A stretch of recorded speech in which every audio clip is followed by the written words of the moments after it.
പക്ഷെ ഒരു വേൽമഴ 10ാം ക്ലാസ്സിൽ നിന്ന് ഇറങ്ങിയ ആർക്കും ഇതുപോലൊരു ടൂറോ ഇത്രയധികം എൻജോയ്മെന്റോ നടത്താൻ കഴിഞ്ഞിട്ടുണ്ടാവില്ല. കാരണം നമ്മുടെ എല്ലാ കാര്യങ്ങളിലും നമ്മുടെ ഗ്രൂപ്പിന്റെ ആളുകൾ മുഴുവൻ അതിൽ പങ്കാളികളാവുകയാണ്. ജീവിതത്തിൽ ഒരു മറക്കാത്ത യാത്രയാവണം ഈ വേൽമഴ എന്നാണ് എനിക്ക് പറയാനുള്ളത്. നമ്മുടെ വിനോദാണ് ആദ്യം ഈ വേൽമഴ ബോയ്സ് ഗ്രൂപ്പിന് ഒരു ടൂർ നടത്തണം. ഇത് കഴിഞ്ഞാൽ നമ്മൾ കുടുംബങ്ങളായിട്ട് നമ്മൾ മാത്രം പോരാ. നമ്മുടെ വീട്ടില് നമ്മളിവിടെ പോരുന്ന സമയത്ത് എൻ്റെ ഭാര്യ പറഞ്ഞു എന്നെ കൊണ്ടുപോയില്ല ഞങ്ങള്. അപ്പൊ കുട്ടികൾക്കൊക്കെ ആലോചിക്കുക. അപ്പൊ നമ്മുടെ ജീവിതം എന്ന് പറയുന്നത് നമ്മുടെ കൂട്ടുകാരിലേക്ക് എത്തണം ഈ ബന്ധങ്ങള്. അപ്പൊ നമ്മൾ കൂട്ടുകാരായിട്ട് ഒരു ഉല്ലാസഗാനം നടത്താം. അടുത്ത ഇത് വിജയിക്കണം. വിജയിച്ചു കഴിഞ്ഞു. ഇനി നമ്മുടെ അടുത്തത് നമ്മുടെ വീട്ടുകാരായിട്ട് ടൂറ് നമ്മൾ പ്ലാൻ ചെയ്യണം. ഇരിക്കുന്ന ഓരോരുത്തരും ഇവിടെ വന്നിട്ട് ഇപ്പൊ പലർക്കും പലരുടെ പേരറിയില്ല, പലരും ചെയ്യുന്ന ജോലി അറിയില്ല. അപ്പൊ അതിനെല്ലാം കൂടിയിട്ട് നമ്മൾ ഒരു സെൽഫ് ഇൻട്രൊഡക്ഷൻ വന്നിട്ടുള്ള ഒരു സെഗ്മെന്റ് നമ്മൾ ബ്രേക്ക്ഫാസ്റ്റ് നമ്മൾ കഴിക്കുന്ന ആ ഒരു ടൈം വരേക്കും അത് ഒന്ന് തീർക്കാൻ വേണ്ടിയിട്ടുള്ളതാണ്. ഇന്നിപ്പോ അറിയാം എല്ലാവർക്കും നല്ലൊരു ഞായറാഴ്ച ദിവസം പള്ളിയിലൊക്കെ പോയി വന്ന് 2 കിലോ ബീഫൊക്കെ വാങ്ങി കൂടെ 1 കിലോ പോർക്കൊക്കെ വാങ്ങി 2 പെഗ്ഗൊക്കെ അടിച്ചിട്ട് നമ്മൾ സുഖമായിട്ട് കഴിയേണ്ട ഒരു ദിവസമായിരുന്നു. പക്ഷെ അതിനേക്കാളും സന്തോഷമാണ് ഇന്നിപ്പോ ഇത്രയും പേര് ഒന്നിച്ച് നമ്മൾ ഒരു ടൂറിന് പോകുന്നത്. നടക്കാത്തൊരു കാര്യമാണ്. നമ്മുടെ വീടുകളിലോ അല്ലെങ്കിൽ അങ്ങനെയൊന്നും ഈ വിനോദയാത്രയ്ക്ക് പൈസ തരാനുള്ള സാഹചര്യങ്ങളൊന്നും ഉണ്ടായിരുന്നില്ല. അല്ലെങ്കിൽ നമ്മുടെ രക്ഷിതാക്കൾക്ക് ഇങ്ങനെയുള്ള ഒരു അറിവും ഉണ്ടായിരുന്നില്ല. അന്നൊരു കഷ്ടപ്പാടിന്റെ കാലഘട്ടങ്ങളൊക്കെ ആയിരുന്നു. അപ്പൊ നമ്മുടെ ഈ 87-88 ബാച്ച് വിനോദയാത്ര പോകുന്നുണ്ടെന്ന് പറഞ്ഞപ്പോ ആത്മാർത്ഥമായിട്ട് അതില് വരണം എന്നൊരു ആഗ്രഹത്തിൽ നിൽക്കുന്ന സമയത്താണ് എൻ്റെ വൈഫിന്റെ അമ്മയ്ക്ക് സുഖമില്ലാതായി. മൗലാനയിലായിരുന്നു. വൈഫ് അവിടെ തന്നെ ഇരുന്നു. ഇന്നലെ രാത്രിയാണ് ഡിസ്ചാർജ് ചെയ്തിട്ട് വീട്ടിലെത്തിയത്. ഗജമുഖനേ ഗിരിജാസുതനേ ഗണപതി ഭഗവാനേ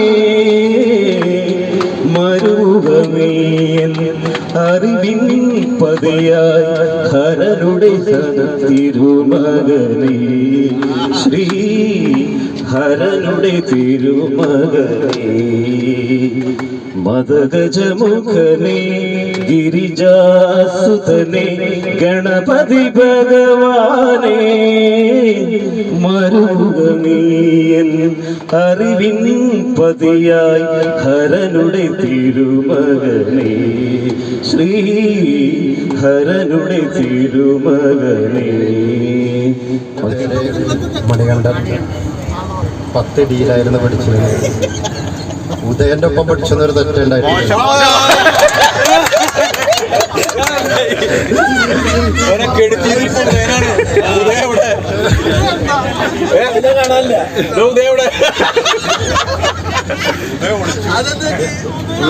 എനിക്ക് 2 മക്കളാണ്. മൂത്ത ആള് മൊബൈൽ മെക്കാനിക്കാണ്. രണ്ടാമത്തെ ആൾ 8ലാണ്, പെൺകുട്ടിയാണ്. പിന്നെ ഞാൻ 2 മണിക്ക് നീച്ചിരിക്കൽ തുടങ്ങിയതാണ്. ഉറങ്ങാതെ വിനോദനൊക്കെ വിളിച്ചിട്ടുണ്ടായിരുന്നു. അപ്പോൾ ഈ യാത്രയ്ക്ക് എല്ലാവിധ ആശംസകളും. രാമൻകുട്ടി എന്നാണ്. പിന്നെ ഭാര്യ 2 ആൺമക്കളാണ്. 2 ചെറിയ ഓരോ ജോലികൾ പ്രവേശിക്കണം. പിന്നെ ഞാൻ ബാർബറാണ്. ഇങ്ങനൊരു യാത്ര സംഘടിപ്പിച്ചതിൽ ഭയങ്കര സന്തോഷമുണ്ട്. എല്ലാവരും ഒന്ന് ഒരുമിച്ച് കാണാനും ഇതിനൊക്കെ കൂടിയിട്ട്. പ്രിയമുള്ളവരെ, ആദ്യമായി നമ്മുടെ ഈ യാത്ര ആസൂത്രണം ചെയ്ത നമ്മുടെ ഖത്തർ വിനോദിന് പ്രത്യേകം അഭിനന്ദനമായി തന്നെ ഞാൻ രേഖപ്പെടുത്തുകയാണ്. പ്രിയമുള്ളവരെ, നമ്മുടെ കൂട്ടായ്മ വേനൽമഴ തുടക്കം കുറിച്ചത് ചെലിക്കാട്ടിലെ സതീഷാണ് എന്നാണ് എൻ്റെ ഓർമ്മ. അങ്ങനെ നമ്മൾ ആദ്യം തറവാട് ഗ്രൂപ്പ് ഉണ്ടാക്കി. അത് നല്ല സജീവമായി പങ്കെടുത്തു വരികയായിരുന്നു നമ്മളെല്ലാവരും അതില്. അക്കാലത്ത് ആണ് പിന്നീട് വോയിസ് ഗ്രൂപ്പ് വേണം എന്ന് അതിന്റെ അടിസ്ഥാനത്തിൽ നമ്മുടെ മുജീബ് തങ്ങൾ വേനൽമഴയുടെ വോയിസ് ഗ്രൂപ്പ് എന്ന് പറയുന്ന ഒരു ഗ്രൂപ്പ് ഉണ്ടാക്കി. അത് വളരെ വിജയകരമായിരുന്നു. വെറുതെ ടെക്സ്റ്റ് മെസ്സേജ് അല്ലെങ്കിൽ ഫോട്ടോ ഷെയർ ചെയ്യുന്നതിൽ നിന്ന് വ്യത്യസ്തമായി നമ്മൾ സംഭാഷണം എന്നോട് കൂടിയിട്ട് ആ കൂട്ടായ്മയ്ക്ക് ഒന്നുകൂടെ ഒരു കെട്ടുറപ്പ് വന്നു എന്നാണ് നമുക്ക് മനസ്സിലാക്കേണ്ടത്. അക്കാലത്ത് നമ്മുടെ പ്രകാശന്റെ സേവനം വിസ്മരിക്കാൻ നമുക്ക് കഴിയില്ല. പ്രകാശന്റെ പ്രോഗ്രാമുകൾ എല്ലാ ആളുകളെയും ഇൻട്രൊഡ്യൂസ് ചെയ്യുന്ന, കുടുംബത്തെ പരിചയപ്പെടുത്തുന്ന ആ ഒരു പരിപാടി നേരത്തെ ഗോപ സൂചിപ്പിക്കുകയുണ്ടായി. അത് നമ്മളുടെ കൂട്ടായ്മയെ ഒന്നുകൂടെ ബലപ്പെടുത്തി എന്നുള്ളതാണ്. എങ്ങനെയായാലും 87-88 കാലത്തെ നമ്മുടെ ബാച്ചില് മിക്ക ആളുകളെയും നമുക്ക് സംഘടിപ്പിക്കാൻ കഴിഞ്ഞു. അതിനിടയിൽ സ്വാഭാവികമായും ഗ്രൂപ്പിന്റെ വലിപ്പം വർദ്ധിക്കുമ്പോൾ പല തർക്കങ്ങളും ഒക്കെ ഉണ്ടാകും. അതിന്റെയൊക്കെ അടിസ്ഥാനത്തിൽ വേറെ ചില ഗ്രൂപ്പുകൾ ഉണ്ടാക്കാനുള്ള ശ്രമങ്ങളൊക്കെ ഉണ്ടായി. അത് പിന്നീട് തുടർന്നു പോയില്ല. എങ്ങനെയായാലും വീണ്ടും നമ്മൾ ഈ വിനോദയാത്രയ്ക്ക് വേണ്ടി വേറൊരു ഗ്രൂപ്പ് ഉണ്ടാക്കി. അത് സൗകര്യത്തിന് വേണ്ടി മാത്രമാണ്. ഈ ഇന്നത്തെ ഈ യാത്രയോടുകൂടി ആ ഗ്രൂപ്പ് ഇതിന്റെ വരവ് ചെലവ് കണക്കുകളെല്ലാം കഴിഞ്ഞതിന് ശേഷം നമ്മളത് പിരിച്ചുവിടുമെന്നുള്ള രീതിയിലാണ് പറഞ്ഞിട്ടുള്ളത്. അതൊക്കെ നമുക്ക് ഉചിതമായ രീതിയിൽ ചെയ്യാം. എങ്ങനെയായാലും നമ്മുടെ ബാച്ചിന്റെ ഒരു പ്രത്യേകത എന്ന് പറഞ്ഞു കഴിഞ്ഞാല് അതിന്റെ കെട്ടുറപ്പ് തന്നെയാണ്. വ്യത്യസ്ത മത ജാതി വിഭാഗത്തിലുള്ള ആളുകള് ഒരേ രീതിയിൽ ഒരേ മനസ്സോടുകൂടി പ്രവർത്തിക്കുന്ന ഒരു ഗ്രൂപ്പാണ്. കോളേജിൽ ഒറ്റപ്പാലം പഠിക്കണം, രണ്ടാമത് ജാതീയ സ്കൂളിൽ 10ാം ക്ലാസ്സിൽ പഠിക്കണം. വേറെ പ്രത്യേകിച്ച് പറയാനില്ല. സന്തോഷമുണ്ട്. അല്ലാതെ പ്രത്യേകം പറയണം, കള്ള് കുടിക്കാതെ കള്ള് ഷാപ്പിൽ വർക്ക് ചെയ്യുന്നവനാണ്. അതാണ് അതിന്റെ പ്രത്യേകത. എനിക്ക് 2 പെൺമക്കളാണ്. മൂത്ത മോള് നിതാര, രണ്ടാമത്തെ മകള് നിതാര ബിടെക്കിന് പഠിക്കണു. നിയ പട്ടാമ്പി സംസ്കൃത കോളേജിൽ ഫസ്റ്റ് ഇയർ ഡിഗ്രി പഠിക്കുന്നു. പിന്നെ ഈ ടൂറ് കൊണ്ടുപോകാൻ സംഘാടകരിൽ ഒരാൾ ഞാനായാലും എനിക്ക് സന്തോഷമുണ്ട്. അതിന് എല്ലാം സപ്പോർട്ട് ചെയ്ത എല്ലാവർക്കും നന്ദി. 10 ബിയിലാണ് പഠിച്ചിരുന്നത്. പേരിന് മാത്രമല്ല ജീവിതത്തിൽ അങ്ങനെ പാലിക്കുന്ന ഒരാളാണെന്നാണ് എന്റെ വിശ്വാസം.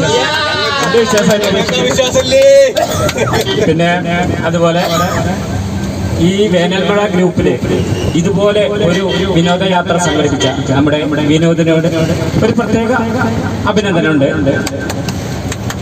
നമ്മുടെ 87-88 ബാച്ചിലെ ഈ വേനൽമഴ ഗ്രൂപ്പ് അത് എല്ലാ കാലത്തും നല്ലതുപോലെ എല്ലാവർക്കും ഒരു സഹകരിച്ചിട്ട് ശേഷാലിക്കരയിൽ വൈഫിന്റെ പേര് ജ്യോതി, മോള് കൃഷ്ണപ്രിയ, ചാത്തന്നൂർ സ്കൂളിൽ +2 പഠിക്കുന്നു. പിന്നെ ഈ 1 ഡേ ടൂറിന് എല്ലാവിധ ആശംസകളും നേരുന്നു. ഇതിന് നേതൃത്വം കൊടുത്ത വിനോദിന് പ്രത്യേകം ഒരു നന്ദി അറിയിക്കുന്നു. ബാക്കി അതിലുള്ള എല്ലാ സഹപ്രവർത്തകരും കൂട്ടുകാരും എല്ലാവർക്കും എൻ്റെ ഒരു നന്ദി അറിയിക്കുന്നു. നമസ്കാരം. എൻ്റെ പേര് ഗോപാലകൃഷ്ണൻ. എല്ലാ കൂട്ടുകാരും ഗോപാലൻ എന്ന് വിളിക്കുന്നത്. ഈ 87-88 വർഷത്തെ ബാച്ചില് ആദ്യത്തെ ഒരു വിനോദയാത്രയാണ്. എല്ലാവിധ ആശംസകളും നേർന്നുകൊള്ളുന്നു ഈ വിനോദയാത്ര. ഇതിൽ പങ്കെടുത്ത എല്ലാ കൂട്ടുകാർക്കും 1000 അഭിനന്ദനങ്ങൾ. പിന്നെ അതുപോലെ തന്നെ ഞാനൊരു ചേഞ്ച് വരുത്തി. എന്താ നമ്മളുടെ ഗ്രൂപ്പിൽ ഞാൻ 4 പറഞ്ഞിട്ടുണ്ടായിരുന്നു എല്ലാവരും ഒരു മാറ്റം വരണ്ടേന്ന്. അപ്പൊ ഞാന് ഒരു പാൻറ് ഇട്ടു. അപ്പൊ അതൊരു മാറ്റല്ലേ. നമ്മുടെ ഇപ്പൊ 53 വയസ്സായി. പക്ഷെ ഡേറ്റ് ഓഫ് ബർത്ത് 1/5/1970 അപ്പൊ 55 വയസ്സാണ്. ഇതിലുള്ളവരൊക്കെ എന്നെ വലിയൊക്കെ വിളിക്കേണ്ടി വരും, ചിലപ്പോ ഏട്ടാന്ന് വിളിക്കേണ്ടി വരും. അപ്പൊ ഞാനും 2 വയസ്സാണ് കൂടി കിട്ടട്ടെ വെച്ചിട്ട്. എന്താ വെച്ചാൽ പെൻഷൻ 60 കഴിഞ്ഞാൽ 1600 രൂപ മേടിക്കാം. അപ്പൊ നാളെ 60 വയസ്സാകട്ടെ വെച്ചിട്ട് എന്റെയും പ്രാർത്ഥന.